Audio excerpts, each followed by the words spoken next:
Hirit ako kay Secretary Garin. Alam natin, ang lead agency ng department ng krisis na ito, ang inaasahan na tutulong at tututok sa krisis ng langis ay ang Department of Energy. Tama po ba?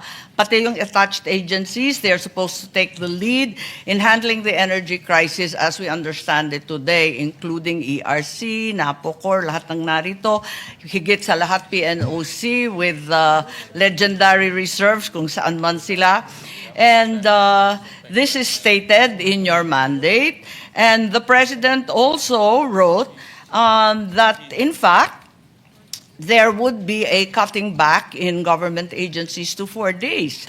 However, I am in possession of Department Order DO 2026-03-0006, under which the department, through the order of the Secretary, has adopted only 2 days of on-site work per week, with only 50% of DOE officials and employees reporting. And the rest is all work from home. In comparison to Memo Circular 114, they were mandated for a 4-day on-site work arrangement. Our private companies, in order to make a living and to stay above water, have chosen to stay on-site 5 days. Hindi sila nagbabawas.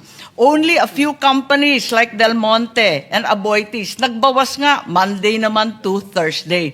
Ang DOE, 2 days lang. Tama ba yun? Parang wala kayong urgency sa katawan, ayos lang. Can you please explain the rationale for this madness? At nagagalit ang tao, 2 araw lang kayo magtatrabaho sa harap ng krisis? Mr. Chair, work from home doesn't mean that we don't work, ma'am. We work every day. We meet every day, even in weekends. We haven't stopped actually for 8 weeks already. Yan kasi Hindi po- sinabi ninyo kanina na yung i-accelerate yung approvals. Ang daming nagre-reklamo. Wala daw silang mahagilap sa DOE, PNOC for the approvals of contracts, for the approvals of different projects. Walang tao. 2 araw lang. Di nila alam kung sinong papasok, sinong hindi. Doon pa sa 2 araw, kalahati lang daw papasok. 50% daw yung memo ninyo. Bakit ganun? Kayo inaasahan. Namamatay na yung tao ng gutom, hindi na makapaghanap buhay. Wala nang ani, wala nang pagkain. At ang DOE ay nagbabakasyon. Tama ba yun? Mr. Chair, hindi po nagbabakasyon ng DOE. I mean, we work from 8 up to 8 in the evening, doing meetings and doing everything that we can do just to keep our country sufficient in supply and monitor the prices. All of them are working even harder now than we kahit dapat lang po, dapat lang. But how does DOE manage the crisis if half of its personnel is away? Kahit i-zoom mo pa yan nakatakot-takot, kung nangangalahati lang at 2 araw lang, yan lang talaga maaasahan. Anong klase yan? Lahat ng gobyerno, 4 na araw. Ang sabi ng Pangulo, 4 na araw. Ang private company, wala ngang tapang na magsara kahit 1 araw sa nervyos dahil ang sama ng kalagayan natin. Bakit kayo 2 days? 2 days, ma'am, because we are aware that we have to save energy and electricity in this. From the get-go, we wanted to Sa push... sobrang saving naman ninyo, Secretary Garin, hindi naman yata tama na walang pumapasok yung mga oil stakeholders, lahat ng umaasa na makabili ng mas murang langis, walang mahagilap sa DOE. Wala raw katao-tao sa PNOC. Wala daw tao sa ERC. Ano ba ito? Mr. Chair, the bureau that's OIMB, that's downstream, that's there all the time, even on weekends. PNOC is there also. ERC is there also. All the personnel na dapat nag-handle ng mga frontline natin, nandyan, Mr. Chair. Those that are not in the office are continuously working. These are all, we have had a system of e-signatures, and this is not lang. I'm sorry, pero hindi po I mean, you can see naman kung anong pinanggagawa namin over the last 8 weeks. It is not because they are at home and they are not doing anything or nanonood lang ng TV doon or hindi nagtatrabaho. We can show it in our accomplishments, Mr. Chair. Lahat po sila overtime yan. Hindi po nagtigil ang trabaho dahil work from home. The objective of work from home is not to stop working. It is to become more efficient. Ngayon po, we are trying to save for the country para Hindi ba sinabi ng Pangulo na 4 days? Bakit kayo kinalahati pa yung 4 days? Hirap na hirap. Yung mga pumupunta sa DOE, magpapapirma sa PNOC, walang tao. Andito Section 3 mo Eto the DOE shall implement a hybrid work arrangement whereby officials and employees shall render 2 days on-site work per week.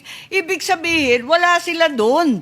Sino naman ang magtatrabaho? Sinong pipirma? Sinong kakausapin? Sino mag-a-approve ng kinakailangan natin kapag ganyan? Kaya pala, pag nagtatanong kami, wala na kayong sinabi, kundi pag-aaralan, ire-review, babalikan, pagmimitingan. Kasi nga, 2 days a week. Mr. Chair, PNOC is a GOCC, so I cannot speak for them, but I'm speaking in behalf of the Pareho rin po. But all contracts are all on deadline, Mr. Chair. Wala po kaming lahat po ng mga service contracts. They continuously, we only have 30 working days for that to sign, and those are signed before the 30 days. Lahat po ng meetings, we are still ongoing with that. Even our oil companies, our bulk distributors, everyone po, minimit po yan. Wala pong tigil po yan. Even on Friday, we have, I have 6 meetings with all the LGUs, and that doesn't stop us from working. Just the fact that baka sa iba po pag work from home di sa magtatrabaho, pero eto po yung DOE nagtatrabaho. I don't know what the arrangement is with PNOC. Secretary naman, paano pipirma ng mga permitting na sinasabi nyo na accelerated hybridization? Paano pipirma ng iba't ibang mga renewable projects? Walang tao dun sa opisina. We're automated, Mr. Chair. Pambihira. Hindi naman online yung approval It's online, Mr. Chair, because of the EVOS. Hindi po. Marami po nagre-reklamo. In any case, I think that this memo that the lead agency will work as a mere 2 days a week in the face of this crisis is reprehensible and incomprehensible. Talaga naman habang ang taong bayan ay hirap na hirap, ang ating mga mangingisda ay naghihikahos, ang presyo ng pagkain at ang langis ay hindi ubus maisip, abay walang pakialam ang DOE at sila ay nagbabakasyon 2 araw sa 1 linggo ang pasukan. Yun lang ang masasabi ko. Maraming salamat po. Mr. Chair, hindi po kami nagbabakasyon, Mr. Chair. We work very, very hard. I mean, all our USECs have individual assignments. Sa power, naayos po yung power. On the supply side po, non-stop po yan, paghanap ng supplier. On enforcement, our offices, even though wala kaming tao, pinupuntahan po lahat po ng mga reklamo. It's not stopping the work, Mr. Chair. Our efficiency is even higher now because we are, despite the fact that we are work from home. Hindi po na titigilan yan. If there are applications for service contracts for renewable energy, that goes through EVOS. And all of that is on time. Those are applications, we comply with it, with the legal requirement that it has to be finished in 30 calendar days. Wala pong deemed approved yan kasi bawal po yan sa DOE. So we are doing everything on time. And if there are applications, our frontliners are there. Naka-assign yan na dapat kung may nag-apply po ng gusto nilang bagong gas stations, the office of Director Rino is there and they're actually practically there 7 days a week because of all these problems, Mr. Chair. Secretary, I have no desire to argue with you, but the facts are evident. There's only a 2-day week as far as DOE is concerned at saksakan ang dami ng reklamo mula sa iba't ibang sektor, higit sa lahat ang sektor ng langis. Yun lang. Kaya siguro, kung maaari, balikan kaya natin itong memo ng ating Pangulo na 4-day on-site. At least man lang yung DOE. Bigyan ng konting diin itong krisis na hinaharap ng ating bansa. May I suggest to the good secretary? I know that dahil sa EVOS law, lahat electronic. No? We push for that law na lahat electronic time-bound in approval. But I think because of the magnitude of the problem right now on oil supply, nakufocus lahat sa DOE. So may I suggest just to revisit that policy of 2-day work week. On the other side is also optics. No? Lahat nakatingin sa DOE. Pero kung 3 beses sa isang linggo, hindi nakikita, no? There's also the optics problem rin in that sense. No? So may I just suggest to revisit that? Tingnan kung talagang effective and efficient ang nagiging output. Mr. Chair, yes, we will revisit, Mr. Chair. And also, we are also pushing for energy efficiency for everyone. Kasi this problem can go on for 6 months to 1 year.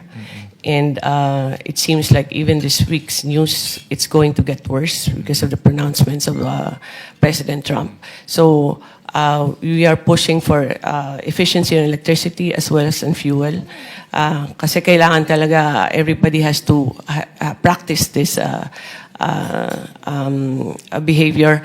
And as mentioned by the good chairman, we will revisit the advisory, Mr. Chair. Thank you. Thank you. Before I... May I, Mr. Chairman, just very short interjection. Me being the author and sponsor of work from home law, Mr. Chairman, and we fought for this measure for quite some time, and I understand where the secretary is coming from. She wanted to